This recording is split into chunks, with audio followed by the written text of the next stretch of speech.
and I can never want to change anything in that lifestyle that I did have. Those are your memories, and a lot of martial artists today, just hearing this interview, the show today, they're going to get some insight as to how things used to be. It's not like that anymore. No, not at all. Okay. I mean, if you go back to, when you were training and you were there in the midst of everything, where you had, this is coming off of, Bruce Lee and what he was doing, and after he passed away, you had a new era of martial artists from Dan Inosanto. You had, Ed Parker was always big, and you had a lot of people coming out and kind of adhering to tradition. And something's changed, something slipped over time. Yeah, it's called money. yeah, I can see that. People just into it for money now. Not everybody. There are some. I'm very friendly with most of the guys that have kept it, as we want to call them, dinosaurs. Mm-hmm. And it will change over the years, and there'll be a lot of guys gone and under the table. But we'll do our best as long as we're here and try to keep the tradition up, though. Yeah, that's all you can do. Yeah. Now, Alan, let's move forward. You've been training students for decades. You've earned, and I have to stress this, you've earned. You were not given, but you earned the respect of the creme de la creme in not only the world of martial arts, but in entertainment as well. Now, who are your most notable students to date?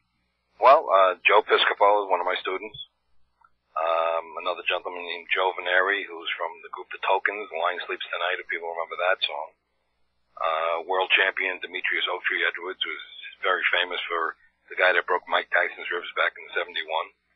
I've, people like that, for years I've been training. I've actually had, a little bit of training with, John Gandolfini, and, that didn't work out because he was having some problems at the time, so we never really got going with that. But, some famous students, and, believe it or not, they become very, very much part of the family also. Another gentleman I had, which he was a doctor, Dr. Richard Pearl, who was the top orthopedic surgeon in the United States at one time.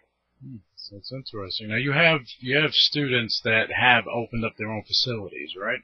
Right. I actually have 6 locations. Okay. Do you want to go over that? Do you want to make yeah, I have, I have students all over the country, but the guys that are running places, I have New Jersey, I have 2 locations. Mm-hmm. I have my main location here in New York, in Brooklyn, New York, where my student and I opened the school together. Mm-hmm. I have one in Florida. I have one in California. And I have little offshoots that are not really schools, but guys that are still doing some training on there in Louisiana, Tennessee, West Virginia, Georgia.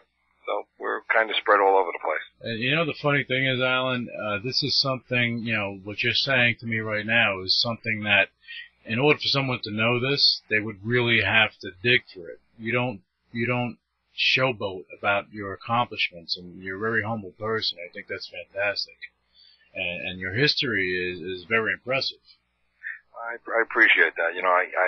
One thing I know we will wind up getting, I publish Action Martial Art magazine, and people always ask me how come I don't put myself in the magazine. Mm-hmm. And I laugh and I say, people don't want to see me. They want to see other people. Mm-hmm. So I'm 20 years in existence with this, and I've always kept myself out of my magazine other than a group photo, and that's about it, basically. It's not ego-driven like most things, with people, whether it be a magazine or a show, whatever it may be. It winds up to be mostly about them and little about the other people, but that's how things fold. Yeah, you could shoot yourself in the foot very easy. Let's put it that way. Oh yeah, without a doubt. And I kind of always think that when I put myself out to do anything, yeah, you want to be respected and do things, and I do a lot of, if you want to call martial arts, celebrity traveling. I just got a call just now to come out on Saturday night to an event as a VIP. I can't go to every event, but I appreciate it, and I make sure that people know I do appreciate it.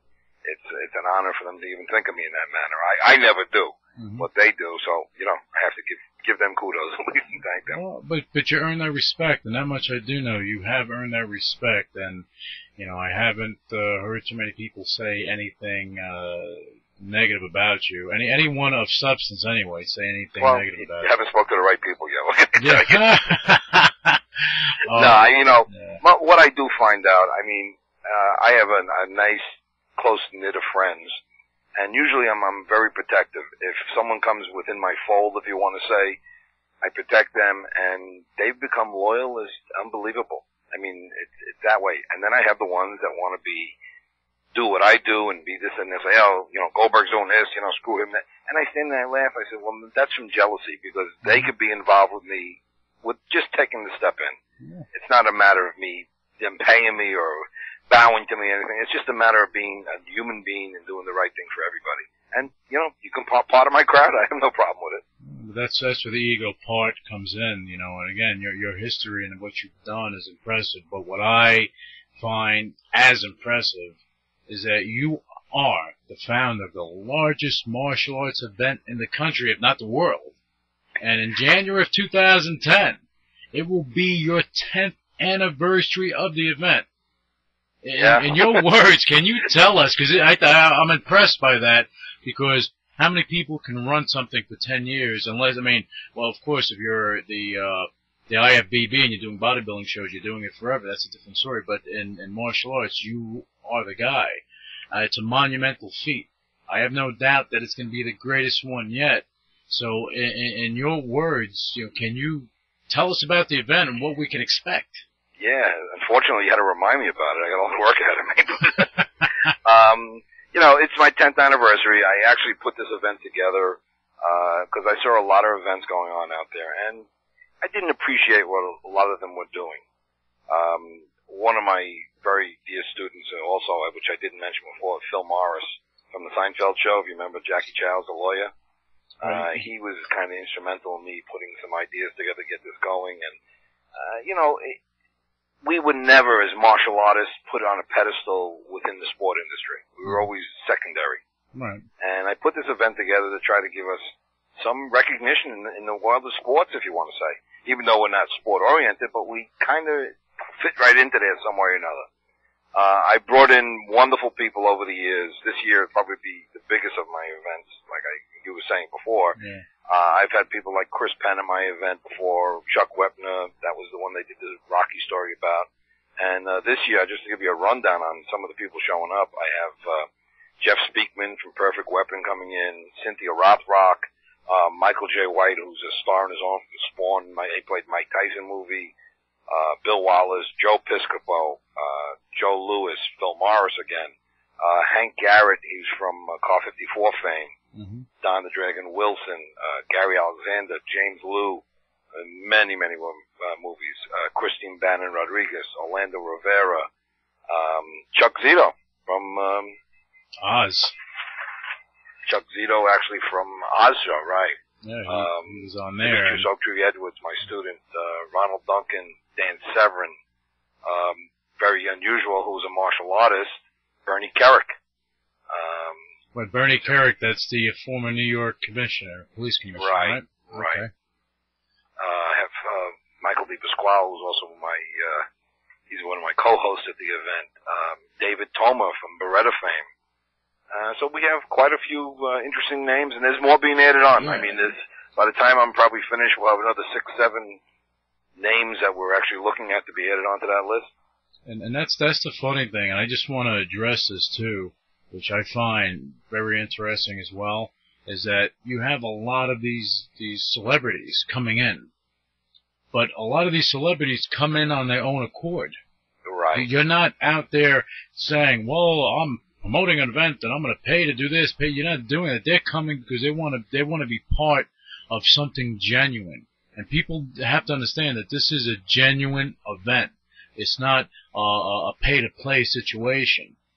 Well, I couldn't afford to bring them all if I was paying them. Let's put it that way. Yeah, this is a great undertaking. And all these celebrities that are coming in, from Phil Morris to Chuck Zito, they're all coming in on their own accord because of the respect they have for you. Well, it's reversal. I have a lot of respect for them. I appreciate their careers, what they've done for the martial arts, a lot of them. And I've only had great times. I've never had a bad instance with any of them.